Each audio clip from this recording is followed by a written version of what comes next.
Hey there, listener. Corey Andrew Powell here, and I'm excited to share that Motivational Mondays is now sponsored by BetterHelp. Feeling stressed or anxious? Well, BetterHelp brings you online therapy that's convenient and affordable. NSLS members get 50% off your first month of BetterHelp when you sign up at betterhelp.com/NSLS or click the link in the show notes. Start your journey to better mental health today.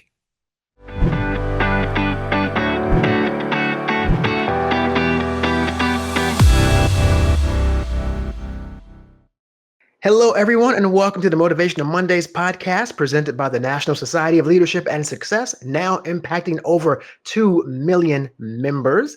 So today we are so thrilled to have with us a leader, innovator, and community builder whose career journey spans from Wall Street to the heart of Brooklyn. Atiba T. Edwards is the president and CEO of the Brooklyn Children's Museum, a place he once knew as a young visitor and now helms with a deep-rooted connection to his community. Atiba, welcome to Motivational Mondays. Thank you so much for having me. I'm excited to be here with you all.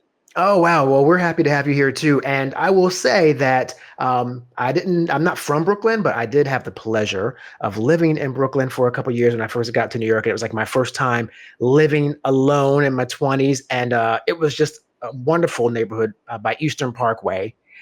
Brooklyn Botanical Gardens and the Prospect Park. It was just a great area. So I do love Brooklyn, man. It's a great spot. Amazing. Yes. So let's talk about your career. Starting with, though, I love the reflective part of it, where you were yourself in your early days a visitor of the Brooklyn Children's Museum, and now you're leading it. So what does it feel like to be at the helm of an organization that you so closely were connected to in your childhood? It feels amazing. It's one of these things where I wake up and just always excited to walk into work or ride a bike into work. I don't live too far from the museum, but it's almost surreal in many days, especially, coming up on about a year anniversary of being the president. And every time it's just eye-opening when I think back to my parents took us here on a daily basis, weekly basis. It was just like, it was a common thing for us to do, come and run around the building, enjoy it, have fun. Back in the day, we had a python that any visitors might remember named Fantasia. So seeing that at the first time. So really eye-opening and joyful to be where I am right now, because I reflect back on the things that I enjoy. And I feel a high sense of responsibility to meeting and exceeding the memories that I made for all the families that walk in today. That's wonderful too, especially when you consider the socioeconomics of art and how sometimes there's not access to young people in the urban environment. And I know for me, like PBS was my version of that. Like I would be obsessed with PBS because, we weren't a family that could afford the ballet or, to go to Rockefeller Center. And so it brought it right to me. So I love that, you're focusing on the accessibility as well to bring it to young people so that they can sort of enjoy it and feel like they're a part of it versus versus art feeling like isolationist, right? Like something that's not attainable. Yeah, that's a key history-making aspect as well. So we were spun out of an organization called the Brooklyn Institute of Arts and Sciences. Brooklyn Museum, the Botanical Gardens, and BAM were essentially all under the same umbrella. And then the directors at the time said, let's actually spin these out and give them a chance to grow on their own. So we've been located in Crown Heights for, over a century and almost two. And I highlight that because there was a point in time where this was really a temporary site. We were in 2 Victorian mansions in Broward Park as they were kind of building and expanding. And then the ideal was that we would be relocated from Crown Heights to a sort of campus-like space adjoining Brooklyn Museum and the Gardens. But the community rallied and said, why does it have to leave? Why can't we have this here? Why can't it be in our community? So we feel a great sense of pride in that we are a destination museum like all of our partners across the space. We located in central Brooklyn, we super serve Brooklyn, and we always think about how we can make this building as accessible for all through just general entryway, but more importantly, the programming that we provide. Because when you are thinking about going into a space, particularly as a young person, we really think about the Children's Museum as a third space. There is school. School's a very programmed aspect. There's a time it starts. There's a time for lunch, maybe recess if you're lucky. And even if you're really lucky, arts and craft. And then you go home. And then you come to home, and much to the parents' desire, they're following a schedule. But when you come to a children's museum like ours, the child has agency. So the child is able to really think and see themselves and really lead their family through the space. And then we make sure and try to couple that with celebrating diversity in every which way possible. So we do about 14 cultural festivals that we co-curate to give a high level of both authenticity, but also support for artists. So we're coming up on Dia, Tu Bishvat, MLK, Lunar New Year. So when you think about accessibility, it is sort of bare bones, allowing more people to enter without feeling like they're a burden. But then accessibility from the aspect of walking into a space and seeing your culture uplifted and amplified and celebrated in this really beautiful way. And if you don't identify with that culture, still able to learn and access it, so your lexicon and understanding grows that much more. So when I think about something like Dia de los Muertos that's coming up, everybody loved Coco. I would, that's kind of like a general blanket statement. I'm making some assumptions. Coco was really rooted in the aspect of Dia de los Muertos and like telling a story around remembrance and memory and ancestors. So I share that because for families who might not know that beyond the movie, their child might be watching or they might be watching. It's like, I don't understand this thing. They get to come to the museum and see it understood, explained, and really celebrated. So when I think about accessibility, it is just getting people through the door, but it's also reflecting cultures that make up Brooklyn, New York, and the world that uplift and amplify them as well. Yeah, that's amazing because it starts with children, right? That's where Exactly. that programming begins. And if you don't program that correctly, we see today examples of isolationism and people who are separatist and are not necessarily welcoming to other cultures. And it's funny you mentioned the Coco film because I have always been a person who like I hated to see skulls, like people would wear skulls in their jacket or skulls in their clothing. I'm like, oh, that's so like I hate that. That's so like morbid, and and then when I went to Mexico, quite honestly, and started to see this whole other sort of interpretation of the skull in that culture when it comes to the ceremony you just mentioned, or when it comes to the art, and just sort of how it's it's revered in a different way and presented in a different way. Respectfully, I said, wow, that's something I had not even considered in another culture. Now I kind of have a different perspective on it. So anyway, the point is, yes, being exposed to other cultures is very important because it can help change your perspective or break stereotypes. It's very, very important. I share that. It's very similar to me. I remember I got a gift one time because there was a period in fashion where skulls were all the rage. Somebody gave me a sweater and it had a skull, and I said, thank you for the gift and the thought. I honestly won't wear this. And the reason is like skulls, as I knew them, similarly were always attributed to like death and morbidness. And then I really expanded upon to that same aspect of like how it can be revered in this light of remembrance of ancestors. So I'm right there along with you. Yeah.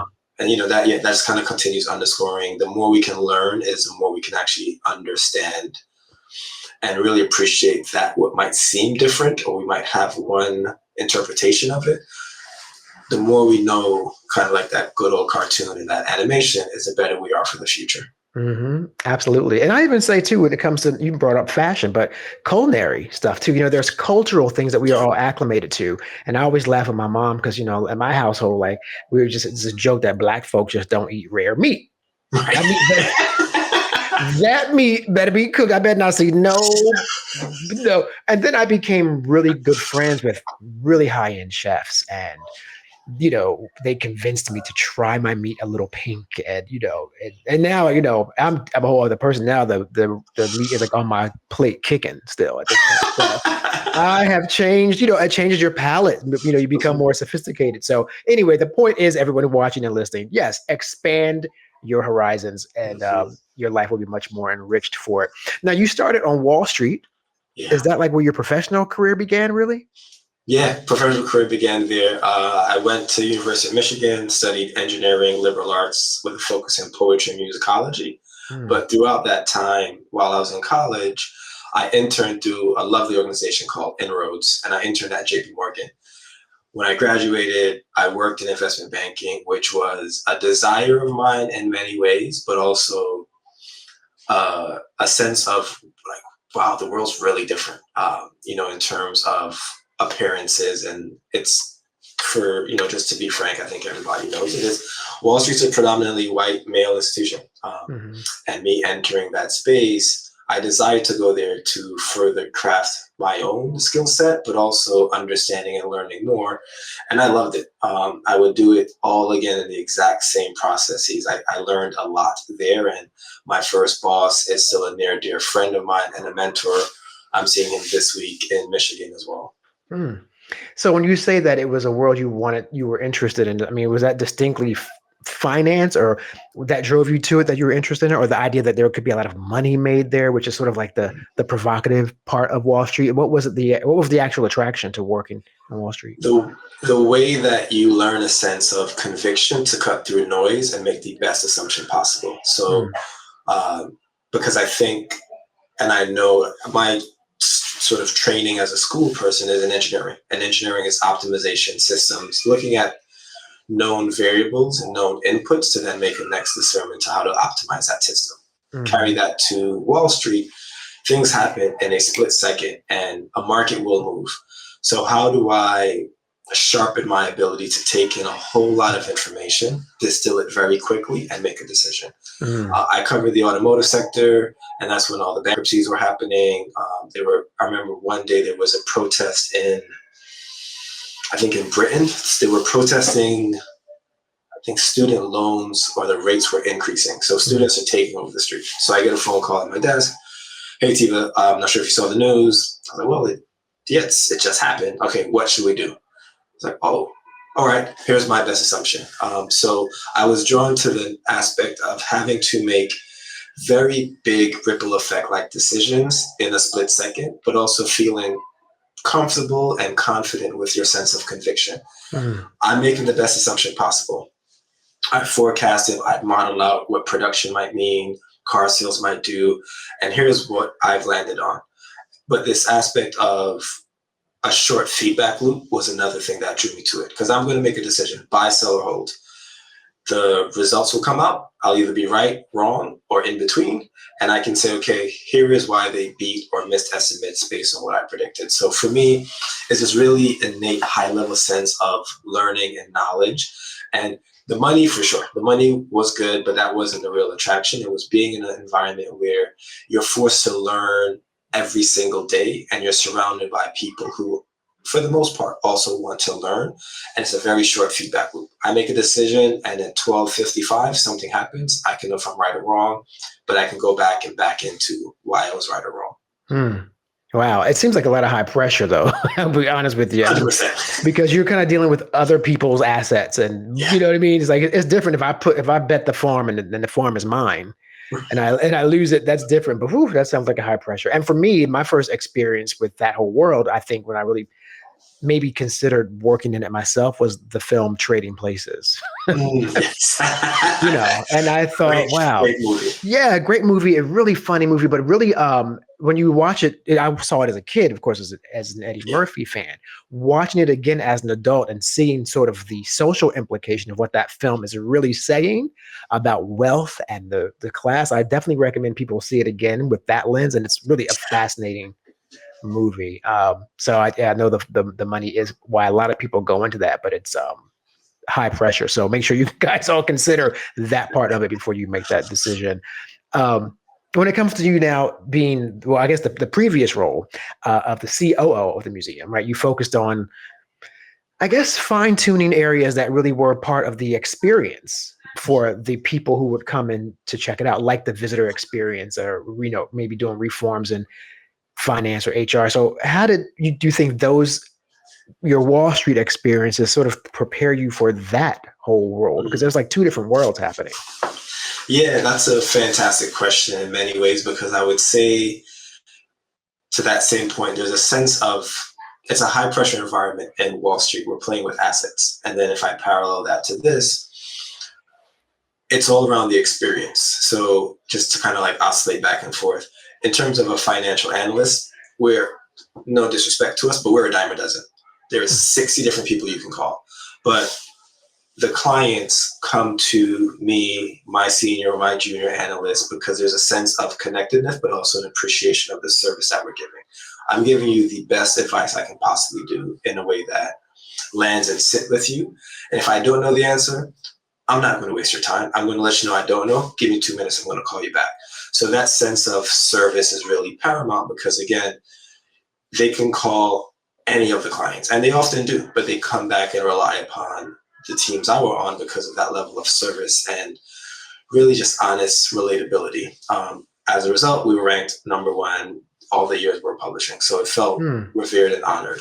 Yeah. Jumping to the museum, we are a paid experience. We compete with the parks and all the pop-up experiences there.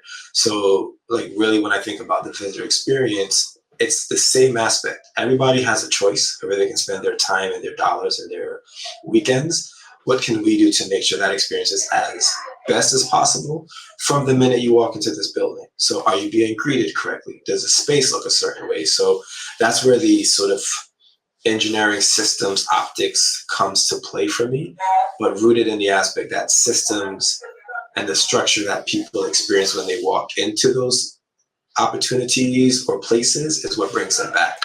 So fine tuning was the aspect where if we don't get something right, we might not see that family again, but then that family is like, yeah, I went to the museum. I don't think it's good, guys. And then they're actually marketing a bad experience to others, which then people, trust each other. So they're limiting that experience there. So that's how some of the work showed up. And then also I manage finances. So also sort of like playing the CFO role as well. And looking at our budget on an ongoing basis to think about how do we make the best decision for the organization, knowing that it might not be the best decision for any one specific individual all the time. But for the most of the time, it will be. So that has been the COO operations, is trying to make sure this building runs as smoothly as possible.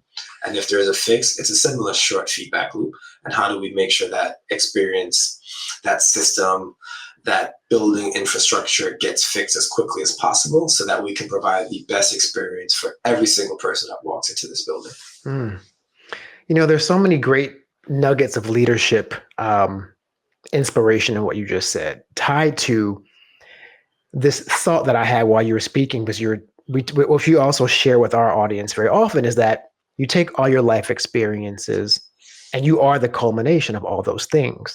So when you are now yourself a brand, I can remove you from any of those situations and put you in another one, and you're bringing all those experiences to the whatever role you're in. And it's an asset, not a detriment, that you have all those experiences, right? So it's almost like the idea is like with you, you are your own brand.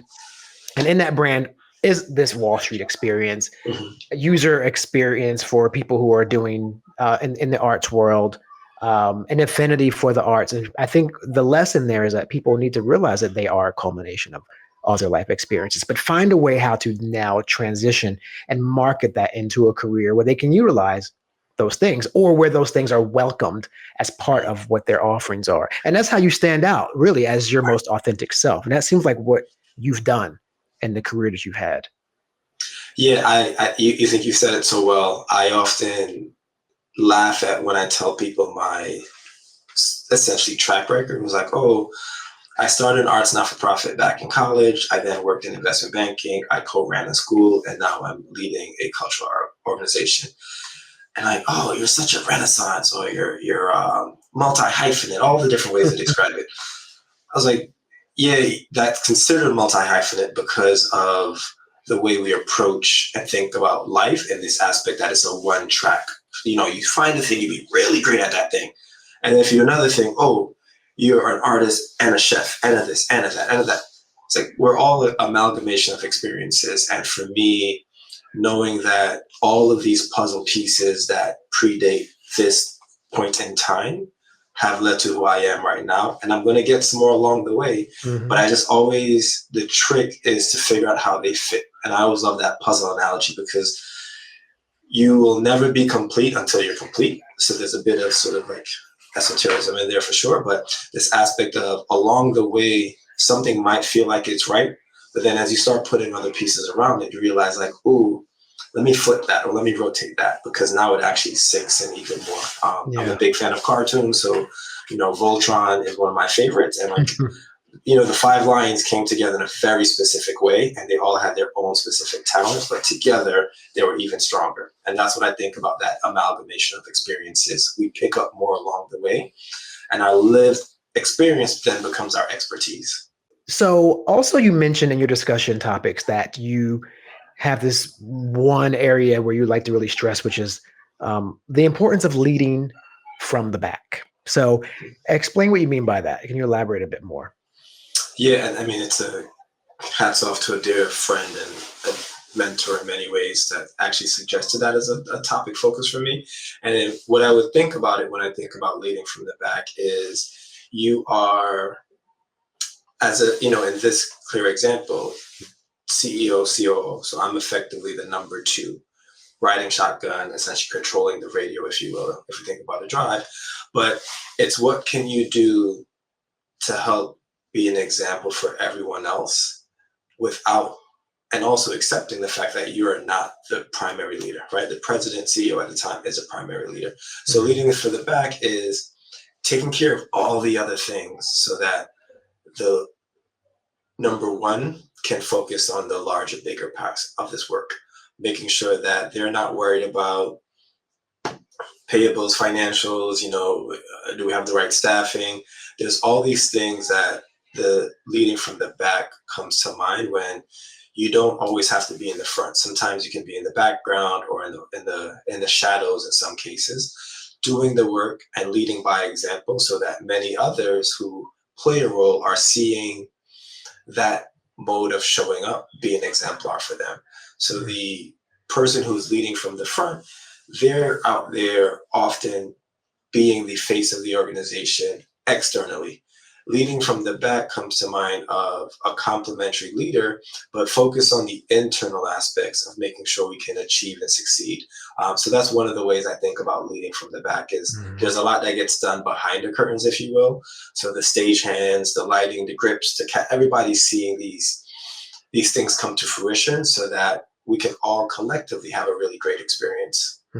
Yeah, and very often you're right. The people behind the scenes are really the reason why stuff gets done, right? The people who you don't see.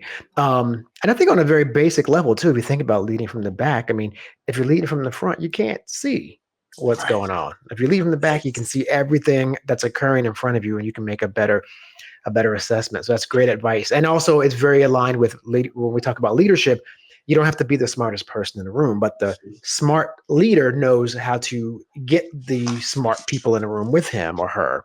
Exactly. To help make the best decisions for an organization So a wise example there. Now, also my final question for you is this notion also that you've shared about it makes sense to me, as a theme, if you will, and as it pertains to making decisions about career and professional choices in general. So when it comes to that, what advice would you give young people, I would say, from underserved communities, especially to find a career that, quote, makes sense for them?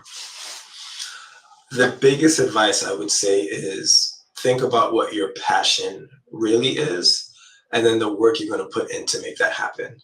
I share that connectedly. So I used to run a middle school and I coach boys basketball, girls basketball, and soccer. Almost all like, I would be in the NBA, Mr. Edwards. So all right, like, what's your work ethic like though? Because right now you're showing up to practice, you have a soda in your hand and a big egg and cheese. And you've been doing that for the last 3 days. So I'm gonna let you know that's not gonna help get you where you are. So that is to me the biggest focal point is like, what is the thing I really, really love doing? And for me, it was working with communities and bringing them together. And that looks different when I'm doing my arts programming. That looks different when I'm in finance and investment banking at a school and out at a museum.